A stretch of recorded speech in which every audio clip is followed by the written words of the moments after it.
Oh yeah, don't copyright my stuff. I don't know what song it is.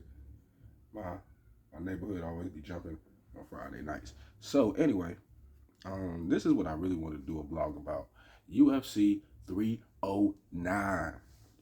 John Jones versus Stipe Old Man Miocic.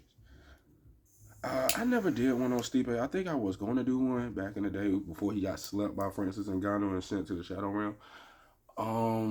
And then I just was like, yeah, it's really. I might have one. I don't even know. Like, Stipe has always been one of those guys, like the well-rounded. He kind of reminds me of Tom Aspinall. It's crazy, like a well-rounded boxing type dude that can knock you out. That's exceptionally well-rounded at everything. Like, and that's why John Jones don't want to fight him, bro. I get it. He had his Alex Gustafsson moment. He knows in his life that he don't got no more Alex Gustafsson training left in his body. He knows this. Once you get to a certain age, you start to realize where you were back in the day and where you are now, and what you could do back then and the limitations you have now. Does John Jones believe that he can't fight? I don't think so. I do believe that he honestly thinks he can beat Tom Aspinall, but he's looking at the win lose ratio of this situation. Like, it's a better chance of me beating Stipe, where it's no loss. And even if I do lose, it's kind of, you lost to Stipe. So it's like, it's not the end of the world. You can mess around and launch Stipe's career. If I beat Tom Aspinall, okay, if I make it look easy like how I packaged up Sorrell Gunn, then they just gonna sell it like, oh, well, Tom wasn't ready. We thought he was ready, but he ain't fought nobody. All the excuses that John Jones is saying that is relevant. Like, this kid really happy he could really beat him, and then everybody just pawned it off like it won't nothing. Or he could lose. And the Alex Gustafsson thing, like, yeah, he beat Alex Gustafsson the first time, but the way he had to switch his whole game up just to beat him that second time, he knows in his mind he can't do that drastic change in the close enough time to get his title back from Tom Aspinall. Like, back in the day, he knew he could do that. Like, he could switch up. He is one of the most variety fighters in in of all time. His kicks are lethal, his elbows are lethal, his ground game lethal, his like stand up is lethal. He is really like lethally on any part of the during the match. He is a force to be reckoned with. So back in the day, he could change his whole strategy up, dedicate himself to this, and win using a whole new strategy. He can't do that no more, and he's aware of that. So he's kind of looking at this fight like, if I beat Stipe, and if I can figure out like another dude that's probably on the up and coming that I could probably also like a surreal, not surreal gun, but if another surreal gun type dude, like a kickboxer dude, that's why he keep trying to call Alex Pereira up. Like, he wants to fight somebody that he knows if all else fails, I can lean on this and I win. So if I'm having I do a stand up match with Stipe. Well, I don't even know why he doing Stipe, but I do a stand up match with Alex Pereira, and we'll have some good moments on the feet. Boom, boom, boom, boom, boom. And then if I start losing in the second, third round, I can just take him down and just do that for the rest of the fight, and I win. So he kind of looking at it like that, like, no matter what, I always have a fallback on these dudes and win. So that's why I kind of look at it. I'm like, it's a dang if you do, dang if you don't. Whoever wins, it really doesn't even matter. It's like this whole weekend is just like one of the ones where it's like, the only person I want to win out of all of this is Mike Tyson. Other than that, I don't really care. I don't care about John Jones with it. I don't want John Jones, or it's like one of them situations where I want both of them to lose. Like, because if Stipe win, he fights every 4 to 15. I ain't nobody got time to be waiting no 5, 6 years for him to handpick another dude from like, bro, don't get me wrong, he ain't scared to fight nobody. Like, he ain't like John Jones, handpicked easy people. Like, Stipe ain't scared of nobody, but still, bro, it take you like 4, even back when you was champion, bro, it used to take you like 2, 3 years to come back. Like, come on, bro. Like, don't keep slow. Anybody that can't fight, bro, we need to goddamn. That's why I need to do another day. Because anybody that can't goddamn fight every at least 2 to 3 times a year, you do not need to be champion, bro. Sit your ass down. Do you a couple celebrity fights. Do you some BMF belt type fights. and call it a day. If you can't fight 2 or 3 times a year, bro, this nigga Alex Pereira fought 2 or 3 times before June.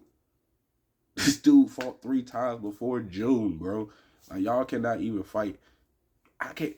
Bilal Muhammad won the title. He talking all that junk about Leon Edwards and how Leon Edwards can't do nothing. Boom, we ain't seen this dude fight since the Leon Edwards fight. He ain't called nobody out. He ain't done trying to do nothing.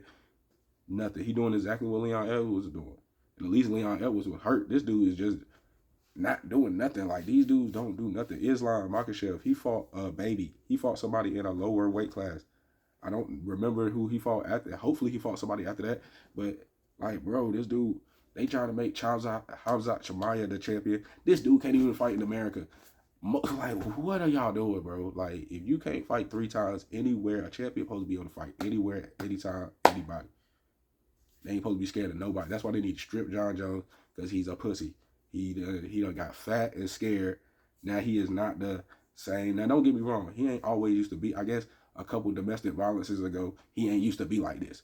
I guess once you start beating, you start becoming a little soft. But now he don't want to fight. He took in the Floyd Mayweather to Canelo War, where I much rather just fight the easy fights, the easy, most money, no risk fights. That's all I'm trying to do, because I've been in the game long enough. I ain't mad at it, but it is what it is. But the real fight I want to see tomorrow, I really don't care who wins this one either, but it's the Michael Chandler versus Charles Oliveira round 2 rematch. I was so like, because Charles been on a slump lately, I think he been getting slumped by some of these new dudes. And just because his style, like, don't really predicate to, like, I don't get it. Like, I never got Charles Oliveira, though. Let me always be like, Charles Oliveira and Tony Ferguson are two of them dudes that I never knew how they won. I just knew that they were going to win. Like, I never really picked, like, after Charles, once Charles got the title, I put respect on his name. Like, I really started realizing, like, yeah, this dude, he nasty though. Nobody want to go to the ground with him. I think it was like somebody, I think it might have been Dustin or Justin or one of them. And like every time he hit the ground, they just like, let him up. I'm not even going down there with him. So just to have that kind of respect as a champion, like, that's crazy. But he never like impressed. Like, he always be getting kind of slumped. And then out of nowhere, he'll just like pull out a submission and boom, you done. Or he'll just like put some combos together and now you sleep. Like, I don't never know how he win, but he does win. And Michael Chandler, I know exactly how he wins. He comes out the gate like a bat out of hell, literally a bat out of hell, throwing all the hooks and takedowns and kicks and everything he can throw in the little bitty arms and the little bitty legs. And he tried to take you up out of there. And normally it's the first round, but he moves so aggressively that he's bound for stupid mistakes. So you just got to kind of wait around. And Charles Oliveira is perfect for letting him rush in. It's the perfect judo method, using their kinetic energy to disable them. So, see how it goes, because before it worked, but I don't know, Charles' chin got a little bit weaker. All it takes is a little bit weaker of a chin. Michael Chandler's taking off. But the results of this one is going to be a little bit more exciting, because I feel like Jon Jones is going to retire after he beats Stipe, or Stipe, they probably just going to strip Stipe, because to be honest, the only people they gonna let get away with all of this is Jon. I think they was ready to strip. I think they stripped Stipe before behind this bullshit. They never hesitate to strip Stipe. And they only trying to give him respect now because they gotta build him up to make it seem like Jon Jones ain't beating up a nobody. Because if it was 2 years ago before Jon Jones remembered that Stipe was still on the roster, man, Dana, he'll never get the title. I don't know. I don't know if he's even dedicated to fighting anymore. I don't know. He's out there fighting fighters and stuff. He's a pussy. I don't know. But now he's the greatest. We always look out for our fighters. I remember when he fought Daniel Cormier on short notice. I'll never forget that. Like, Dana's so wishy-washy, so you can't really trust nothing he say, because the second Stipe get the title, he like strip Tom Aspinall champ, get him out of here. Nobody cares about him.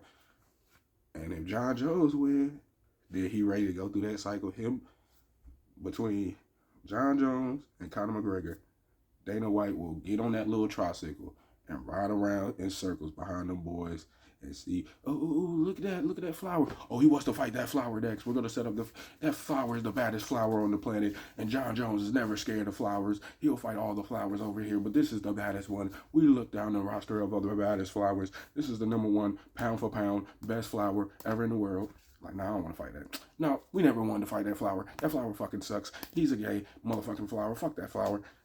Middle finger to that flower. That flower wasn't even top. It was, that whole division was fucking fake.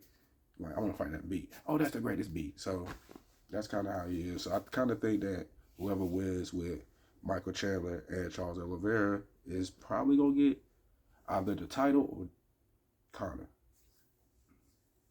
I kind of feel like whoever loses should get Conor. Like, that should be the consolation for, because Conor going to keep you in the loop for about 2-3 years. We don't have time to be wasting no more Charles or no more Michael Chandler. Michael Chandler has wasted enough time chasing behind Conor McGregor. And Charles Oliveira does not need to be wasting the little bit of prime he has left chasing Conor McGregor. So I think that whoever loses, that should be a punishment. Like, if you want to chase Conor McGregor, we'll let you chase Conor McGregor, but the winner should get the championship or at least a title run. And Michael Chandler, I really feel like he deserved it because he put his career on the shelf all this time for Conor McGregor just to get nothing in return. And he was so close. He was like one of the top 3 to 5 dudes that was always fighting for the title. So I really feel like he should get a chance to at least get choked out. Like, dang, let him lose at least. So I don't know. I kind of look at it like that. I'm really going to be expecting to see how this goes and how Dana going to act. Because depending on who wins, because if Michael Chandler win, Dana don't care about Michael Chandler either. He gives Charles Oliveira credit because he knows how much money Charles Oliveira can make. But Michael Chandler, he just one of them good old boys. Like, we can set this dude on fire and he'll still come to work the next day ready to goddamn chop it up. So